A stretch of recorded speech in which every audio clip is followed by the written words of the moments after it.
झालं तेव्हा असंच एक फॅमिली आली आणि त्यांचं असं म्हणणं होतं की आम्हाला काही फूड डोनेट करायचं आहे किंवा मला काही कपडे आहेत, इथे आजूबाजूला काही मुलं आहेत का तुमच्या, तुम्ही करता समाजसेवा, तुम्हाला माहिती आहे का. मला क्लिक झालं की आपण बघूयात खरंच गरजू आहेत का आजूबाजूला. आणि माझ्या एरियामध्ये एक असा एरिया आहे किंवा तुम्ही म्हणतो वस्ती आहे जिथे मुलांचे आई वडील आहेत पण त्यांची झोपडे सुद्धा असे गोधड्यांनी बनवलेले झोपडे आहेत, चटयांनी बनवलेले झोपडे आहेत, पाऊस आला की सगळं आतमध्ये असतं.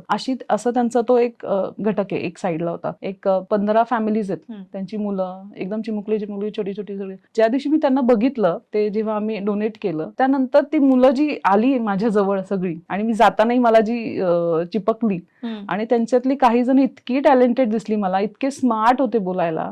आणि जर यांना भविष्य जर नाही आपण यांचं घडवू शकलो तर मला आतून वाटत होतं. मी एक सिंगल मदर आहे त्यामुळे मला माहितीये की दोन्ही आई वडील असणं किती गरजेचं आहे किंवा एक म्हणतो ना की व्यवस्थित मार्गदर्शन मुलांना देणं फार गरजेचं आहे. आता मी ह्या मुलांना 50 मुलांना घेतलंय आणि माझा मुलगा सुद्धा आहे. माझा 11 वर्षाचा मुलगा आहे. जेव्हा त्याच्या प्रश्नांची उत्तर मी देत असते तेव्हा मला असं वाटतं की ह्यांच्या प्रश्नांची उत्तर कोण देत असेल आणि ह्यांना मार्ग कोण देत असेल. त्या दिवशी मला थोडं क्लिक झालं आणि मी त्या मुलांचं पालकत्व घेतलं आणि जेवढं जमल त्यांच्यासाठी सगळ्या गोष्टी करत असते.